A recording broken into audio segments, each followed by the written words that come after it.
Hello friends, நான் இந்த வீடியோவில் வலசை போகும் பறவைகளை பற்றி கணக்கிடுவதற்கும் அவற்றை பற்றி ஆராய்ச்சி நடத்துவதற்கும் கடைபிடித்து வரும் பல்வேறு வழிமுறைகளை பற்றி பேசப் போகிறேன்.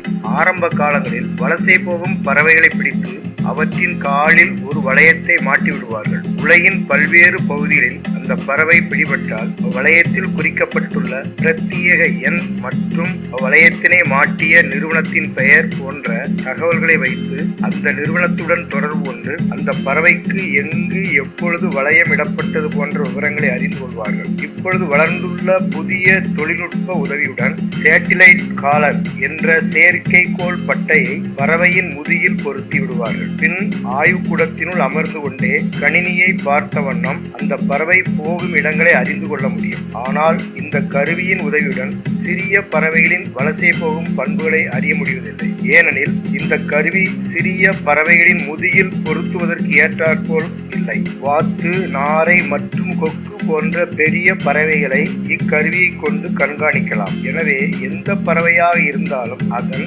வலசை போகும் பண்பை அறிந்து கொள்ள புதுமையான முறையை கண்டுபிடித்துள்ளனர். அதாவது ஒளி அளவி இடங்காட்டி என்கின்ற லைட் லெவல் ஜியோ லொகேட்டர் என்ற கருவியை கொண்டு பறவைகளின் வலசை போகும் தன்மைகளை அறிஞர்கள் அறிந்து கொள்கின்றனர். இந்த கருவியானது அது பொருத்தப்பட்டுள்ள பறவை பறந்து செல்லும் இடங்களில் உள்ள சூரிய ஒளியின் தன்மை, வெப்பம், குளிர்ச்சி, காற்றின் தன்மை போன்றவற்றை அளவிட்டு தெரிவிக்கின்றது. இதன் மூலம் பறவை பறந்து செல்லும் நேரம் காலையா, மாலையா அல்லது மதியமா என தெரிந்து கொள்ள முடிகிறது. இந்த ஆராய்ச்சியின் மூலம் பறவையானது அட்சக ரேகையில் உள்ளதா, தீர்க்க ரேகையில் உள்ளதா என்பதையும் அறிந்து கொள்ள முடியும் என்கின்றனர்.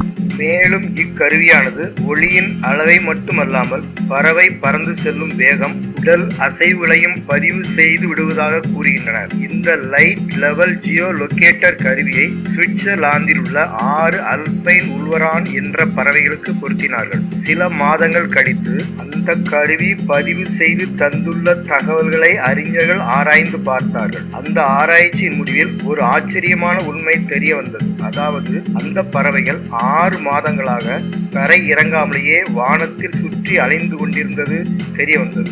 ஏனெனில் அக்கருவியில் பறவைகளின் உடலின் தொடர் அசைவுகள் பதியப்பட்டிருந்தன. பறவைகள் ஓய்வு எடுத்ததற்குண்டான இடைவெளியே அப்பதிவுகளில் காணப்படவில்லை. அப்படியென்றால் அவை உணவுக்காகவும் தரையிறங்கவில்லை என்றுதான் அர்த்தமாகிறது. அவை பறந்து செல்லும் வழியில் வானத்தில் பறந்து வரும் பூச்சியினங்களை உணவாக உட்கொண்டு 6 மாதங்களாக சுற்றி அலைந்து கொண்டிருக்கின்றன என்ற முடிவுக்கு அறிஞர்கள் வந்தார்கள். இந்த மாதிரியான புதுமையான செய்தியை தெரிந்து கொள்வதற்கு எனது அரவுண்ட் த வேர்ல்ட் என்ற சேனலை தவறாமல் பாருங்க.